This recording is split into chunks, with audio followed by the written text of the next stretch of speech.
Type 2 diabetes রোগীর মূলত diabetes হয়েছে ইনসুলিন রেজিস্ট্যান্সের কারণে, কারণ ইনসুলিন এখানে কাজ করতে পারছে না, কারণ কোষে ওভারলোড আছে। হার্ট অ্যাটাকের জন্য মূল দায়ী হলো অ্যাথেরোস্ক্লেরোসিস। এই অ্যাথেরোস্ক্লেরোসিসের রুট কজ হচ্ছে ইনসুলিন রেজিস্ট্যান্স। তোমার যদি ইনসুলিন বেশি থাকে তাহলে লিভারের মধ্যে চর্বি জমাবে ইনসুলিন, তাহলে আস্তে আস্তে ফ্যাটি লিভার হবে। তাহলে ফ্যাটি লিভারের চিকিৎসা ইনসুলিন কমাতে হবে। আসসালামু আলাইকুম রহমতুল্লাহি ওয়া বারাকাতুহু। সবাই কেমন আছেন? আলহামদুলিল্লাহ। তো মহান রাব্বুল আলামিন আমাদেরকে সৃষ্টি করেছেন, আলহামদুলিল্লাহ। তিনি আমাদেরকে জ্ঞান দান করেছেন, তিনি আমাদের মাঝে সবসময় শিক্ষক পাঠান, এবং কিয়ামতের ময়দানে তিনি যখন আমাদেরকে জিজ্ঞাসাবাদ করবেন, অথবা যারা জাহান্নামে নিক্ষিপ্ত হবে,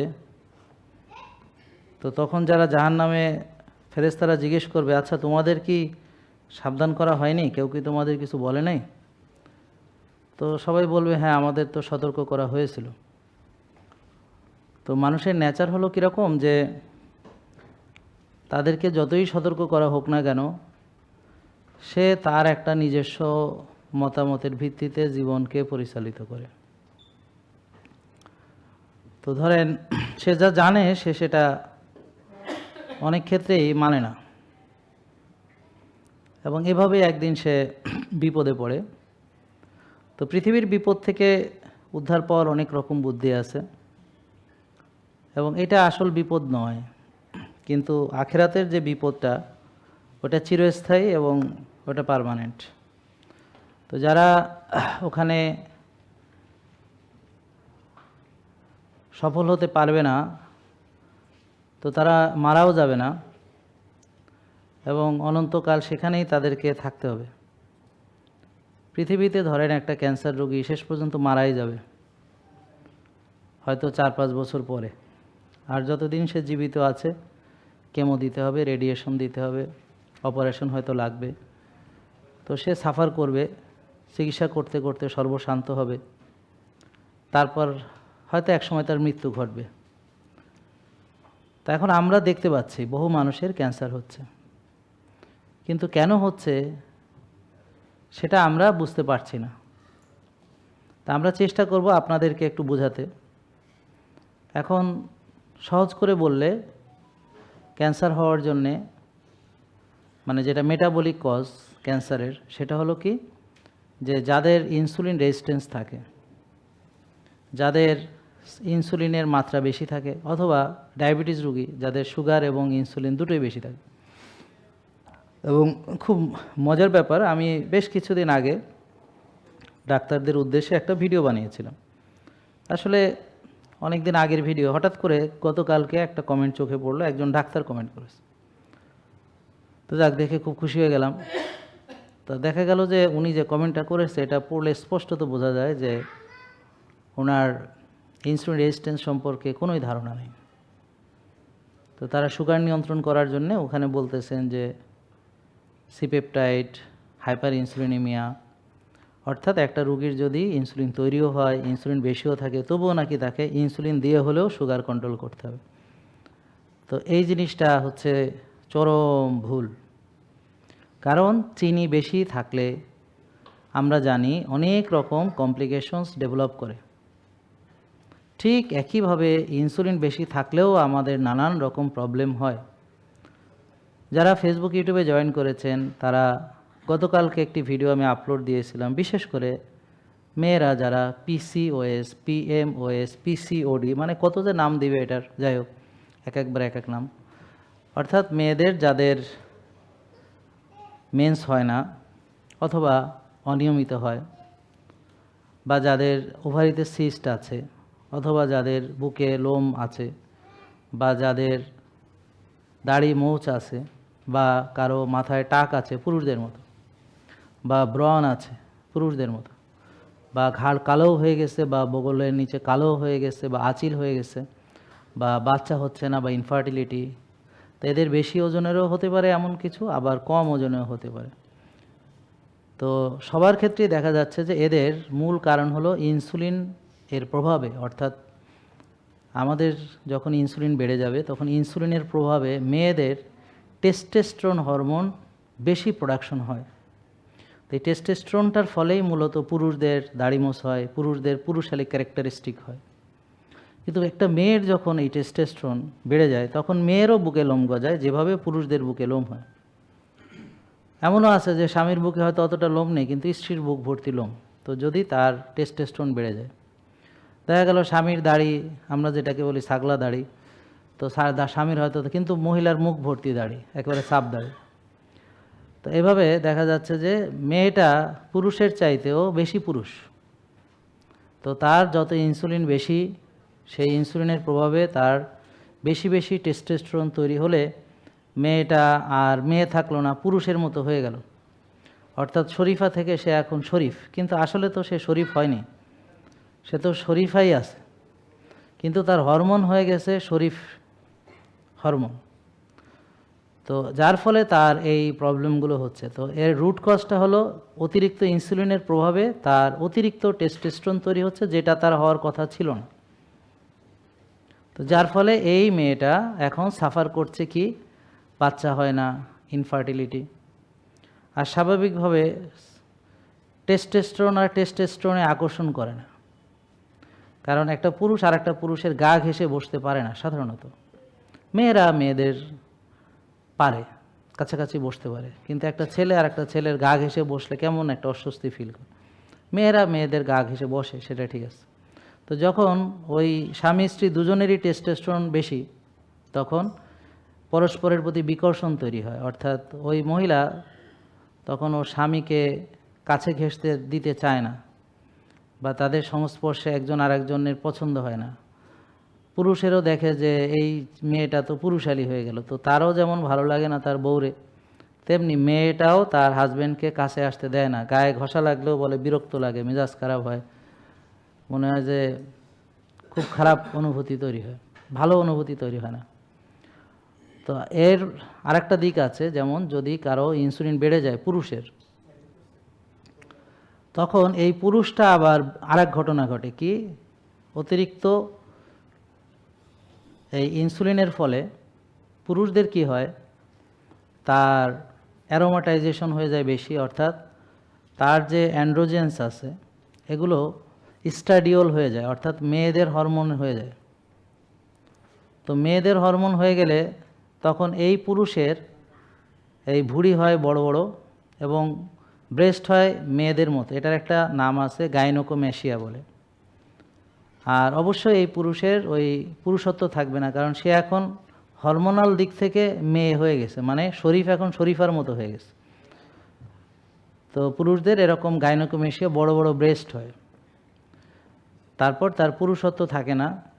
তো এখন যদি দুইজনই এক ঘরে ফ্যামিলিতে, যে স্বামীর হচ্ছে ইনসুলিন বেশি, স্ত্রীরও ইনসুলিন বেশি, তখন স্ত্রী হয়ে যাবে টেস্টোস্টেরন আলা, স্বামী হয়ে যাবে ইস্ট্রোজেন আলা বা স্ট্রাডিওল আলা। তো এখানে মিশন পসিবল না, আর বাচ্চা হওয়ার কোনো সম্ভাবনাই নেই। তো আলটিমেটলি এই ফ্যামিলি টেকার সম্ভাবনা নেই, ডিভোর্স হয়ে যাওয়ার সম্ভাবনা বেশি। আর যদি ডিভোর্স না হয় তাহলে হয়তো তারা সমাজের দিকে চালায়, মানে তাকায়া সংসারটা টেনে নিয়ে যাবে, বাট তারা বাইরে অন্য কোথাও চিন্তা করবে। অবশ্য চিন্তা করবে না, কারণ আসলে দুজনের কারোই তো ক্ষমতা নেই। কারণ এখানে এটা একটা সংসার টিকে যাইতেও পারে, ভাই বোনের মতো চালায় গেল, যেন মেয়েটাও বুঝলো যে তার যেহেতু বাচ্চা হয় না, তো কে তাকে বিয়ে করবে। আর পুরুষটাও বুঝলো যে আমার যেহেতু বাচ্চা হবে না, বা আমি যেহেতু পারি না কিছু, তাহলে আর একটা মেয়ের আইনে লাভ কি। তো দুজন রুগী হলে একটা সুবিধা হলো যে স্বামী স্ত্রী না হয় তারা ভাই বোনের মতো হয়তো সংসারটা চালা নিবে। তো এখন আপনারা যে ইনসুলিন সম্পর্কে একেবারেই জানেন না, কিন্তু আমি যে কথাগুলো বললাম এটা সত্যি কথা। এগুলো নিয়ে আমি পোস্ট দিয়েছিলাম কিছুদিন আগে, কিন্তু এই পোস্ট তো আপনারা পড়বেন না, আর বোঝারও কথা না। ওখানে সায়েন্টিফিক ইয়েগুলো আমি ব্যবহার করেছিলাম, মূলত পোস্টটা আমাদের ডাক্তারদের উদ্দেশ্যে দিয়েছিলাম, যারা মহাপণ্ডিত বলে নিজেদের মনে করে, ওদের জন্য দিয়েছিলাম। যে তো ওখানে আবার কোনো নেগেটিভ কমেন্ট কেউ করে নাই, কারণ ওখানে তথ্য উপাত্ত সব দিয়ে দিছি, তো বই থেকে তথ্য আছে, টেক্সট বইয়ের কথা, ওখানে তাদের বইয়ের কথা দিয়ে তাদেরকে দেওয়া হয়েছে। সো এখানে আর কারো কিছু বলার নেই, ওটা যে ভুল কেউ বলতে পারবে না, বলার কোনো সুযোগ নেই। এখন প্রশ্ন হলো, আপনারা আপনাদের ইনসুলিন লেভেল তো জানেন না, যার বাচ্চা হয় না সেও জানে না, যার পুরুষত্ব নাই সেও জানে না, বুঝতে পারছেন? হোমা আয়ার আপনারা, আপনাদের কারো হোমা আয়ার আপনারা জানেন না। কারণ আপনি যখন এই পিসিওএস রুগী নিয়ে যখন আপনি কার কাছে দেখাতে যাবেন? একজন মহিলা বিশেষজ্ঞ, গাইনি বিশেষজ্ঞের কাছে। তিনি আরজাই করান, টেস্ট কখনো হোমা আইআর করাবেন না, ইনসুলিন টেস্ট করাবেন না, এমনকি টেস্টোস্টেরন লেভেলও অনেকে দেখে না। কেউ কেউ এখন সেক্স হরমোন বাইন্ডিং গ্লোবুলিন যেটা দেখে, কেউ কেউ এইচএসবিজিটা দেখে যে কতটা বাইন্ডিং হচ্ছে এর জন্যে, সেটা ভালো। কিন্তু যাই করুক না কেন, দিন শেষে চিকিৎসা ক্ষেত্রে ওই মেটফরমিন, ওই পিল খাওয়াচ্ছে ছোট ছোট মেয়েদের, অনেকের বিয়েও হয়নি। তো তার মানে রুট কজটা কি? ইনসুলিন বেশি, ইনসুলিন কমাতে হবে। তো ইনসুলিন মাপাও নাই, ইনসুলিনের দেখাও নাই। ঠিক একইভাবে ক্যান্সারের যে রুট কজ ইনসুলিন বেশি, তো ইনসুলিন লাইক গ্রোথ ফ্যাক্টর, অর্থাৎ টিউমার বড় হচ্ছে, তো ইনসুলিন কমানোর কোনো পদ্ধতি নাই। এবং ক্যান্সার চিকিৎসায় হোমা আইআর টেস্ট করানো হয় না, ইনসুলিন টেস্ট করানো হয় না। তো টিউমার লাইক গ্রোথ ফ্যাক্টর যেটা আছে, বা ইনসুলিন লাইক গ্রোথ ফ্যাক্টর যেটা আছে, ইনসুলিন লাইক গ্রোথ ফ্যাক্টর যেটা টিউমারকে বাড়াতে সাহায্য করে, তার কাজই বাড়ানো, গ্রোথ করা। তো এই যে, তো ইনসুলিন কত দেখা হয় না। টাইপ 2 ডায়াবেটিস রোগীর মূলত ডায়াবেটিস হয়েছে ইনসুলিন রেজিস্ট্যান্সের কারণে, কারণ ইনসুলিন এখানে কাজ করতে পারছে না, কারণ কোষে ওভারলোড আছে। তো ইনসুলিনের অভাব নেই, ইনসুলিন বেশি, কিন্তু তবুও অতিরিক্ত ইনসুলিন থাকার পরেও দেখা যাচ্ছে যে তার ডায়াবেটিস নিয়ন্ত্রণ হচ্ছে না, কারণ তার ইনসুলিনের মাত্রাও বেশি, এটার নাম হচ্ছে হাইপার ইনসুলিনেমিয়া। আর তার সুগারের মাত্রাও বেশি, এটার নাম হাইপার গ্লাইসেমিয়া। এখানে ইনসুলিনের অভাব নয়, বরং ইনসুলিন কাজ করতে পারছে না, কারণ ইনসুলিনের সেন্সিটিভিটি কমে গেছে, কারণ ইনসুলিন রেজিস্ট্যান্স হয়েছে। তো এখন এই যে ইনসুলিন রেজিস্ট্যান্স হওয়ার কারণ হলো যে অতিরিক্ত চর্বি যদি কোষে জমে যায়, যেটাকে বলে সেলুলার ওভারলোড, অর্থাৎ ফ্যাট অতিরিক্ত যদি কোষে জমে যায়, তখন রক্তের চিনি কোষে ঢুকতে কোষ নিজেই বাধা দেয় এবং ইনসুলিনকে সে রেজিস্ট করে, যেন ইনসুলিন রক্তের চিনি কোষে ঢুকাতে না পারে। অর্থাৎ ইনসুলিনের কাজ হচ্ছে রক্তের চিনিকে কোষে ঢুকানো।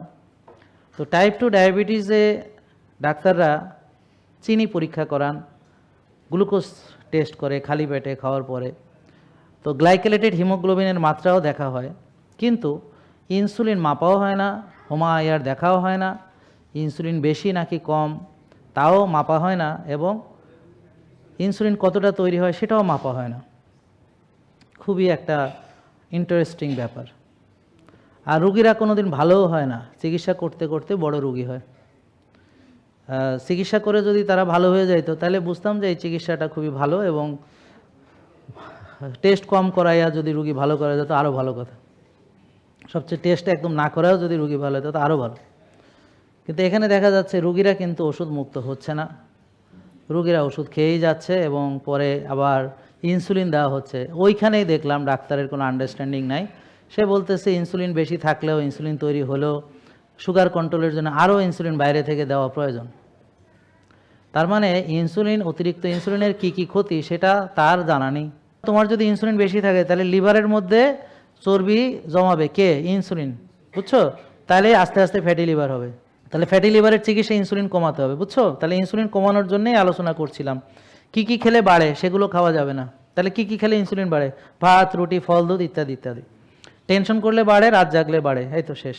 তাহলে আমি কি করব? আমি শাকসবজি খাবো, মাছ মাংস ডিম খাবো, ভালো তেল ঘি খাবো, এবং মাংস মানে যেগুলো খাওয়ার দরকার সেগুলো খাবো, মাছ খাবো, ডিম খাবো কুসুম সহ, এবং সাথে হয়তো ঘিও দিব। কি বোঝা গেল নাকি? এবং গরুর মাংস খাবে চর্বি সহ। হার্ট অ্যাটাকের জন্য মূল দায়ী হলো অ্যাথেরোস্ক্লেরোসিস। এই অ্যাথেরোস্ক্লেরোসিসের রুট কজ হচ্ছে ইনসুলিন রেজিস্ট্যান্স। মজার ব্যাপার হচ্ছে আপনি হার্টের ডাক্তার দেখালে তিনি ইনসুলিন ভুলেও মাপবেন না, হোমা আইআরও মাপবেন না। এবং এখানে আমাদের একজন পুষ্টিবিদ আছে, ও হার্টের ওখানে আর কি হৃদরোগে উনি অনেক দিন কাজ করেছেন। তা আমি ওর সাথে কথা বললাম যে তোমরা কি খাবার দিয়েছো রুগীদেরকে? তো ওই যে হৃদরোগে গেলে কি খাবার দেয় আপনারা জানেন তো? জানেন না? ও জানেন না? আচ্ছা, হার্টের রুগী নাই ঘরে, ওই একই রকম ডায়াবেটিসের যা দেয় কম বেশি কাছাকাছি দেয়। বুঝতে পারছেন? যে সমস্যা নিয়েই জানো, ওই অল্প খান, বারবার খান, একটা রুটি খান, দুইটা রুটি খান, কুসুম খাইয়েন না, কুসুম ফালায় দেন, ডিম দুইটা খেলে একটার কুসুম খান, আটটা ফালায় দেবেন। হ্যাঁ, ওই সেম কথা। তারপর ওই যে স্যাচুরেটেড ফ্যাট খুব খারাপ, এ খাওয়া যাবে না, যে চর্বি জমে যায় ফালায় দেবেন, ওই একই কথা, আলাদা কিছু নয়। রুগীকে রুগী হিসেবে পোষার বুদ্ধি একটাই আছে, বুঝতে পারছেন? তো এখন ওই যে হার্টের ডাক্তার কখনোই তার অ্যাথেরোস্ক্লেরোসিসের রুট কজের কোনো চিকিৎসা করবেন না। তিনি প্রেশার কমানোর ওষুধ দিবেন, হ্যাঁ, তিনি বুক ব্যথার ওষুধ দিবেন, মনো কার্ড দিবেন, নাইট্রো কার্ড দিবেন, কত কার্ড মেরে দিবেন, হ্যাঁ, গ্রিন কার্ড ছাড়া সব কার্ডই দিবেন, হ্যাঁ। তো এখন কিন্তু রুগী ভালো হবে না, কোনো দিন ওষুধ থেকে বেরোতে পারবে না, সারা জীবন ওষুধ খেতে হবে। সে মহাপাপ করে এসেছে, তার জিন খারাপ, বলবে আপনার জিনের সমস্যা, আপনার বাপ মা ভালো না, তাদের জিন ভালো না, তো এই জন্যে আপনাদের ধরছে আপনার বাপ মায়ের জিন। তো তাদের প্রেশার আসছিল, আপনারও প্রেশার, তারা হার্ট অ্যাটাকে মরে গেছে, আপনি হার্ট অ্যাটাকে মারা যাবেন। কী সুন্দর কাহিনী, আর আপনারাও সেভাবে চলতে আছেন। তো সোজা কথা হচ্ছে, সেখানে ওই অ্যাথেরোস্ক্লেরোসিসের যে রুট কজ সেটা দেখা হবে না, বুঝলেন না নাকি বুঝেন নেই? তাহলে রুট কজ ইনসুলিন রেজিস্ট্যান্স সেটা দেখা হবে না। তো এইভাবে আপনি যদি ফ্যাটি লিভারের ডাক্তার দেখাইতে যান, উনিও আপনার ইনসুলিন দেখবেন না, ইনসুলিন টেস্ট করাবেন না, অথচ ইনসুলিন বেশি থাকার কারণেই এই ইনসুলিন অতিরিক্ত চর্বি জমাচ্ছে লিভারে, কিন্তু উনিও আপনার ইনসুলিন মাপবেন না, ইনসুলিন দেখবেন না। সোজা কথা হলো, কোনো বিষয়ে ডাক্তার কখনোই আপনার ইনসুলিন মাপবে না, দেখবে না, এবং ইনসুলিন কত আছে সেটা আপনাকে বলবে না, নিজেও মাপবে না, আর হোমায়ার দেখবে না, আর ইনসুলিন তৈরি হয় কতখানি তাও দেখবে না। তো এইভাবে আপনি সারা জীবন যত ডাক্তার দেখান, কেউই আপনার রোগের আসল কারণ ধরে দেবে না, আর আপনারে খালি ওষুধ দিয়ে দিয়ে পোষবে। আর আপনি ওষুধ খাইতে খাইতে একসময় শেষ পরিণতি আইসিইউ সিসিউ, শেষ পরিণতি ওই যে একই হবে সবার। যে যে রোগী আছেন না কেন, চিকিৎসা করতে করতে বড় রোগী হবেন। আপনারা যে রোগেরই চিকিৎসা শুরু করছেন, যারা অনেক দিন ধরে চিকিৎসা করবেন, চিকিৎসা করতে করতে বড় রোগী হবেন। কেন? কারণ এক হচ্ছে রোগের যে মূল কারণ সেটা তো রয়েই গেছে, তারপরে আপনি ওষুধও খাচ্ছেন দীর্ঘদিন ধরে, 20-30 বছর ওষুধ খেয়ে আবার ওষুধের পার্শ্ব প্রতিক্রিয়া, লিভার কিডনি শেষ। আর যত দিন যাবে আপনি আরও বড় রোগী হবেন, আরও দুর্বল হবেন, তারপরে আপনি একসময় বিছানায় পড়ে যাবেন, বা এমন অবস্থা হবে যে সব অর্গান শেষ। তখন আমাদের কাছে আসবেন, তা আমরা তো আর আপনারে কী করব? তখন আপনি হাঁটতে পারেন না, চলতে পারেন না, খাইতে পারেন না, কিছুই পারেন না। তাই জন্য যারা সুস্থ আছেন তারা এখন চাইলে ব্যায়াম করতে পারে, তারা এখন চাইলে সঠিক সময় ঘুমাতে পারে, তারা শ্বাসের ব্যায়াম করতে পারে, তাদের একটা খাবার দিলে খাইতে পারে, তাদের একটা নিয়ম দিলে মানতে পারে, তারা সঠিকভাবে ভরে উঠতে পারে। তো যারা নিয়ম মানতে পারবেন তারাই শুধুমাত্র আমাদের এখানে উপকার পাওয়ার সুযোগ আছে। জেকে লাইফস্টাইল লিমিটেড, ওষুধ মুক্ত সুস্থ জীবন।